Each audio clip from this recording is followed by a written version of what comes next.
Good morning, everybody, and a happy Tuesday morning to you. You guys are not going to believe what's in this video. It is super long, but once again, chock full of stuff. The Harry Meghan stuff, some of it is absolutely hilarious. But before we jump in, I have a message for you guys, so listen up. Hi, guys. I just wanted to start this video off by saying thank you so much for all your good thoughts and wishes. I am feeling better. The steroids, the antibiotics, the inhalers, the antihistamines. I'm on a lot of medicine. My face is going to blow up from the steroids, but I'd rather that happen than me not be able to breathe. To the person who wrote the comment that I put that video, that live, up for sympathy, and I was disgusting to sneeze and cough through it, please feel free to leave my channel. All right, guys, we have a lot to cover today. My voice is better, so I'm going to tape. Here we go. We're starting with Princess Anne on the 7th. Don't forget that the Princess Royal is patron of the Royal Scots Regimental Association. So she unveiled a bronze metal lion that had a figurehead of her mother, the late Majesty Queen Elizabeth.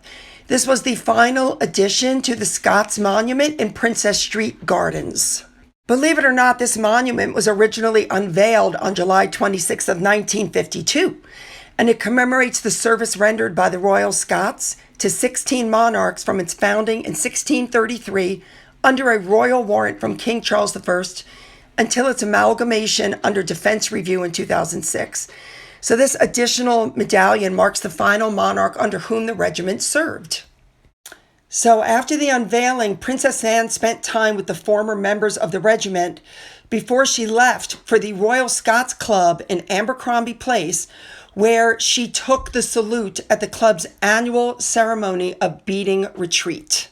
Remember, it was Queen Elizabeth who appointed the Princess Royal to be the Colonel-in-Chief of the Royal Scots in 1983. Impressive. Let's move on to King Charles now. We know that he'll be trooping the color on June 14th, which is the annual birthday parade for the monarch. This will be King Charles's third birthday parade since taking the throne. And amid his ongoing cancer treatment, Charles will no longer ride in the parade on horseback, but will instead ride in a carriage alongside Queen Camilla. You guys should know the king, let me remind you, did ride horseback in 2023 for his very first trooping the color as sovereign. And Queen Elizabeth had not ridden on horseback since 1986 after she turned 60. After that, Queen Elizabeth traveled via carriage from 1987 until her last trooping the color in 2022, which also doubled as her Platinum Jubilee celebration, for the 70 years on the throne. But once again, Princess Anne, who will be 75 in August, is going to ride horseback alongside Prince William as I believe it's called the Golden Stick. Love it. Let's move on now. David Attenborough, you would never know he's 99. He looks fabulous. He wants to help the world's oceans return to their full majestic glory. To help him, they did a new documentary called Ocean with David Attenborough, which premiered June 7th, the day before World Ocean Day. So on the 7th, a new on-camera talk between William and Mr. Attenborough explored the urgent peril of the world's oceans. Really cool. So Prince William became the TV host while he interviewed him. It was a 5-minute conversation that was released ahead of the documentary Oceans. And it sees these two talk into their shared fascination with the sea and their deep concern for its future. Now, according to Mr. Attenborough, the damage done to the ocean floor is absolutely unspeakably awful, and something has to be done before it's destroyed. But he remains optimistic about what can be achieved through greater knowledge of the seas and how to protect them. According to him, he is appalled because certain fishing methods are actually wreaking havoc on the world's oceans. Now, of course, this interview was timed to be before the UN Oceans Conference, which we know took place and which I'll be discussing in just a minute. Now, this is where the world's countries are gathered for the first time in 3 years to discuss how to better protect the oceans, which are facing a growing threat from, pollution, climate change, and overpopulation. So here we go. Mr. Hunky Dunky arrived at Monaco's Blue Economy and Finance Forum. This took place on Sunday, June 8th. Oh, the thing about him is that when he speaks, people listen. They really do. So he made this high-profile solo appearance, which, by the way, underscores his growing role as a global statesman because it's the eve of the World Ocean Day. And we know that he took his environmental mission global. And, here he is meeting Prince Albert of Monaco. They took some fabulous pictures together. And after they stood there and shook hands and did all the obligatory photos, because my goodness, there must have been a ton of them, some more people joined them up on the stage. So you had William, the Prince of Wales, you had Prince Albert of Monaco, Emmanuel Macron, the French president, Costa Rica's president, Rodrigo Robles, the Brazilian president, Luiz de Silva, lots of people. Now, at some point during this event, before he gave his speech, I believe, Prince William was walking with the president of Costa Rica, Rodrigo Robles, and they went off into a corner to have like a, private conversation, only to be joined by Prince Albert, who I think was there to grab William because it was time to take him up into the area where he was going to be giving his speech. Now, when he arrived at his seat, he was greeted by Crown Princess Victoria. I just love her. If you don't follow that family, that royal family, she's phenomenal. So William got up and he went to give his speech. I'm going to tell you just a little bit of what he said. It was an urgent call to action saying, "We come together today united by our deep connection to the ocean and our concern for its safety. For many of us, it is a place where some of our happiest memories are made, where we have explored the wonders of the natural world, and where we have all relied on its great abundance for our food and livelihood. And yet, all too often, it can feel distant and disconnected from our everyday lives, allowing us to forget just how vital it is. The truth is that healthy oceans are essential to all life on Earth, and the clock is ticking." Now, for those of you who don't know, he gave some of his speech in French. Whew, could you just imagine? Mr. Hunky Dunky was up there speaking French, my God. He did point out that oceans cover 70% of the Earth's surface, generating half of its oxygen. So yeah, it's kind of important that we take care of the ocean. Now, afterwards, everybody got up on the stage, I believe, for a picture. There are a lot of people up there. Let me see if I name them all for you. Obviously, you have Crown Princess Victoria. So you have Prince William, Crown Princess Victoria of Sweden, Prince Albert of Monaco, and Crown Prince Haakon of Norway. He was there as well. And this was at the Grimaldi Forum. Well, when that was over, William was seen walking with the CEO of the Earthshot Prize, Jason Kanoff. I keep waiting for him to put out a book with the title Recollections May Vary. I'm hopeful. And he was there to speak to the Earthshot Prize finalists from this year.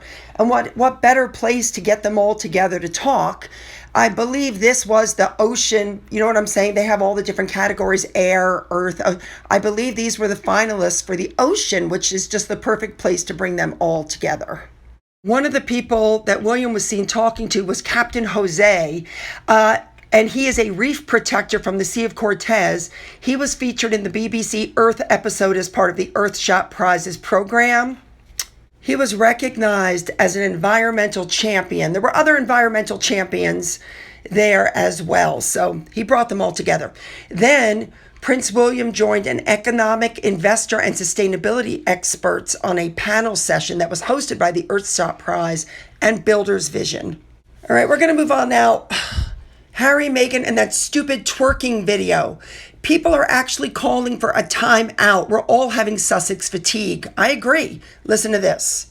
I'm not terribly sure why we keep reporting on every little tweet they make or every we make it worse, video. Don't we? I think we do, yeah. The Princess of Privacy, she was called this week. Yes, I know. I mean, but even that point's been laboured and made, hasn't it? They like their social media. They love to spread to their fans, I suppose. It's important business-wise to them to have a lot of followers. It's important business-wise to the media to cover it as well. Yes, I suppose it is. Of course it is. But I know a lot of people who watch the programme say, "Oh, not Harry and Meghan again," you know. Should have a time-out from them. Yeah, well, we'll see them again. And I also agree with what this person said. Meghan has absolutely lost the plot. Joining me now is a former royal correspondent of The Sun, Charles Ray, who I'm sure was twerking. You were twerking, Charlie, weren't you? Hello, my lovely. Hiya. Unfortunately, you showed that again, and my eyes were just recovering after seeing it the first time. To be, I don't know what she's doing anymore. Honestly, I have now lost the plot. Quite simply, it really is amazing what she's done with that twerking video. And that follows on. I mean, that was a few days ago now, and as you say, some people are still bleaching their eyeballs. But the one that really got me was Talk TV. Oh my God, listen to this. Is Meghan Markle clinically insane? Because this Yes, week... thank you. That's the end of the show. Thank you very much indeed. This week has been an absolute shambles. It's absolutely mad that she obviously knows that there are lots of theories about her kids, the pregnancies, what's been going on. There they are, twerking away. Ah, come on. She had a high-risk pregnancy. That's what dominated the first episode of that show. She had 2 high-risk pregnancies. I wouldn't be twerking if I was about to go into labour with a high-risk pregnancy. And also, if you really look at that bump, there's something not quite right about it. I don't know what she's feeding us this information. It's not even like we're asking for it or digging for it. She's put it on her own Instagram. We watched it when it came out yesterday. We're filming this the day after she released that onto an unsuspecting world. And the moment we saw that last night, apart from laughing at that tosser Harry, we all said, that isn't a real baby bump. It's too huge, it's too low, and it's the wrong shape. Now, you're the expert, Andrew. That's not real, is it? But I'm a lawyer, not a doctor. Now, in an attempt to try to take the attention off that stupid twerking video, she puts this picture you're looking at up on her As Ever site. She's wearing the same outfit from her profile picture. So all she did was say, hey, release one of those pictures we took 6 months ago. And this is absolutely done to try to take the attention away from those disgusting twerking videos and pictures that have come out. And that's what the whole Disney thing was as well. She's trying to change the narrative. So it wasn't long before the memes started. First you have J.E. May, Duchess Marmalade, who came out with this one. Then you have this one done by that one. Both of these people, by the way, are on Twitter. But the best one was a video done by Always Complain, Always Explain. I had to take the sound out. It was music from Ariel, and I just added something else, so enjoy.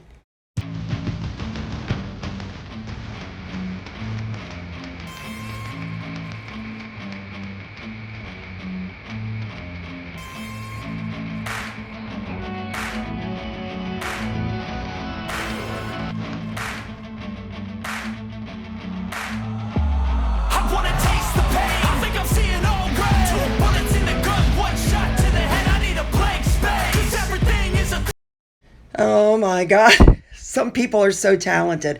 All right, let's move on to our next story. If you can believe this, Harry apparently wants their children, Archie and Lily, to possibly be working royals should they choose to do so. If you can believe that.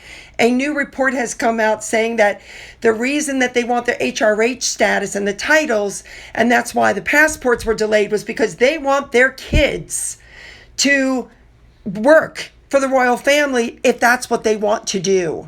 Remember, working for the royal family was a fishbowl. It was like being in the Harry Truman Show. It was horrible. They barely escaped with their lives and their sanity, but yet Harry wants their children to work for them if they so choose. This just shows how delusional he is. That will never happen. These kids have no relation to that family. All right, next up, we're talking about a book that was done by Ingrid Stewart called My Mother and I. And what she discusses is the fact that the way Harry was raised is why he behaves the way he does. Ingrid Stewart describes in her book how Princess Diana called Harry her little baby, and he didn't want to share Diana with William, who was, 2 years older. When Harry was younger, he was jealous of William because he wanted his mother all to himself. I mean, if they were in a room together, Harry would sit almost on top of Diana in his anxiety to be close to her. And he didn't want William anywhere near her. He said, "Mummy, I want you all to myself." Do you remember when Charles and Diana ran onto the deck of the Britannia to see the kids, and you saw Diana hugging the kids and then Charles doing the same? You know what you didn't see because it got cut out of the footage? You didn't see Harry run up and kick William in the leg because he was jealous because Diana greeted William first. And they didn't even admonish the kid. Now, we know that William was more successful at school, and it's being reported Diana was concerned everyone was going to think Harry was thick because he didn't have a thirst for knowledge and he was never interested in sitting down with a book. And even though he was at Eton, and we know how he got into Eton, he struggled with schools and exams. He claimed his memory was bad because after his mother's death, he didn't want to fix it because memory equaled grief. On the other hand, William did very well at school and university. Harry was absolutely being enabled. For instance, he mimicked some people that he shouldn't have been imitating, but instead of telling him to stop, his antics amused his parents. Basically, what they're saying was some discipline might have been helpful. Neither one of them wanted to discipline the kids because of guilt of what putting them through as their marriage, was falling. Harry was smoking. Harry was using drugs. Charles sent him to rehab for one day. There were stories how when Harry was younger, he purposefully rode his bike into a security guard and Diana didn't make him apologize. He just did whatever he wanted to do. And I really think that's part of his problem. Somebody should have spanked that kid. Ay, ay, ay. All right, let's move into our last story. And this is about the royal rift. They're saying that Meghan Markle is very businesslike about it. Well, of course, this is a woman who was able to cut out her father without a second glance back. Harry, on the other hand, keeps looking back at his family. The thing is, they're aware that they're being left out of details because there's absolutely no trust there. Anything that's said to them could end up in a book, in a podcast, in an interview. So while Meghan is standing by Harry's side, supposedly supporting him through the ongoing lawsuits and the rift, but she says, I wish Harry could just forget all this, feel unburdened by the past and more present in the life. But let's be honest, Harry misses his father. Harry misses his friends. I mean, Meghan is focusing on her as-ever lifestyle, and Harry's giving interviews saying, I want to get back with my family, but whatever. Yeah, forget it. It's over. All right, don't forget to hit the like button, and if you're already subscribed, double check and make sure you're still subscribed. Then you can go down into the description box where you'll find the links to my Twitter, Gettr, Rumble, email, my father's book, which is still up for sale on Amazon, my Amazon wish list, and a link to my second channel where you'll find everything about the dogs and vacations, etc., etc., as well as a physical address. For those of you who've donated to my coffee fund, thank you so much. And as always, you guys, have a great day.